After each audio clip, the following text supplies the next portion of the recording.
Welcome back, Let's Players. It's time for the 10th installment of Let's Play Fire Emblem. You'll notice that this one is kind of short too, it's under 8 minutes. That's because, once again, the video is 18 minutes long, and I'm not going to cut 3 minutes of material out because then it won't make sense. And anyways, this is a lot easier and quicker for me, so suck it up.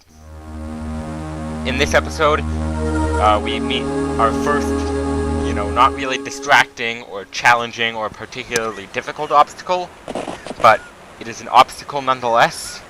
That ballista right under the mountains. We also learn a little thing about the weapons triangle with special weapons that get really, really, really annoying if you don't check out the area before you dive in. So, yeah, it's always a good idea to look at the place. I might not do it as much, but that's because these weapons aren't really all over the place. They're more like in a specific position that'll piss you off more than anywhere else. Unfortunately, because of the ballista, I don't use Florina. I mean, I could. She's a really good candidate to jump over the mountain and kill him. But I'd rather not risk her getting punched in the face by the thing with 10 range. It counts as a bow when fighting flying units, so it does triple damage, and it already does a lot more damage than a normal bow. So if it hits Florina, she'd probably be, destroyed. Even Kent's just saying Sane's just saying don't fly, which is, I think the first smart thing he said the entire game. Good job, Sane. Keep it up. Or rather don't, because then the Sane orange count is going to get really high. But also the surprising part is they think it's just a really big bow, so the archer can use it. I don't get that. It's a little dumb. But anyways, I can't use Matthew either, but I probably wasn't going to use him in the first place. I'm just going to take Will instead of Florina, and leave Sarah and Matthew out. But he does have that Armor Slayer and that hammer, which are really nice, so I'm going to give the Armor Slayer to Kent, possibly, or Sane, because Lynn already has the Mani-Caddy, and of course the hammer goes to Dorcas because no one else can use it but him really yet. I also think I should stock up on weapons, because I'm running a little short, on swords at least, and I never really want to run short. It might be a little more expensive, the way I play, but my guys will never run out of fighting material in the middle of combat, and then be totally screwed over and can't fight, pretty much wasting my unit slot. But Dorcas is going to come in very handy for this map, because there's a high concentration of spearmen and guys of their ilk, really. Which is really useful because this is the first time I think, spears will come in handy, except for maybe fighting glass, or breaking down a wall. Most of the time I'm fighting bandits, so spears kind of suck against bandits. But the sad part is, there are all these spears and magic users, and I can't use Florina because of the damn ballista.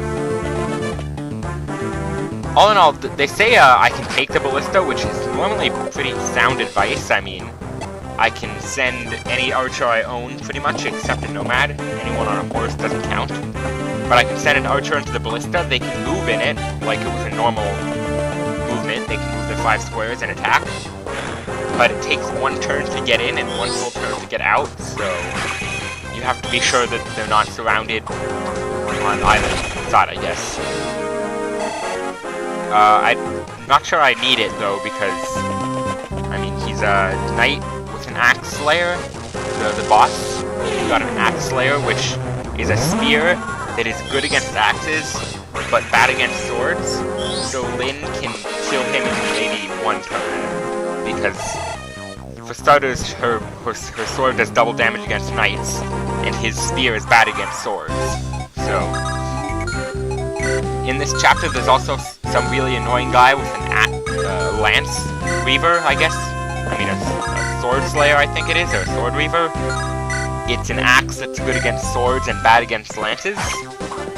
And there's a lance reaver, which is a sword that's good against lances and bad against axes. It goes on and on, sort of. And I also get myself a Lance Weaver later on. I'm in the village in the top right. It's a very, very, very handy thing if you're gonna fight Lundgren with Lyn. Okay, I'm gonna sell the pure water. I don't really need it. That, and I think I'll need to sell a vulnerary to pick up another thing. But anyways, so yeah, it's a really handy weapon if I'm gonna fight Lundgren, because while the Mani Patti does more damage, it does about 9 when I fight him.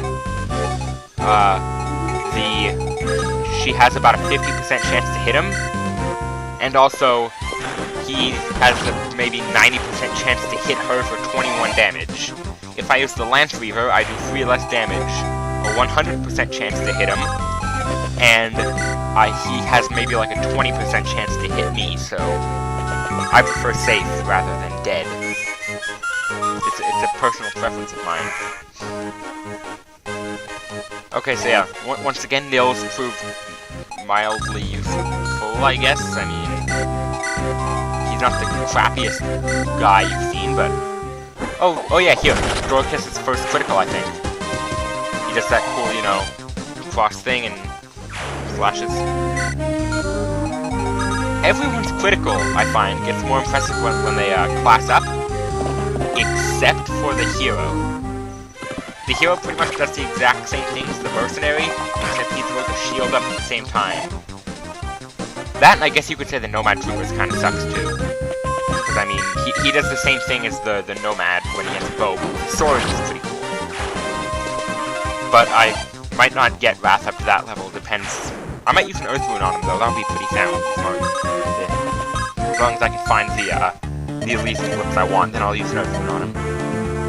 Anyway, so here he is complaining, and I've got about a minute left in this video. I'm trying not to get caught off guard like I did last time. I split the video in 2 and didn't get a chance to say goodbye, because, you know, I'm not used to it.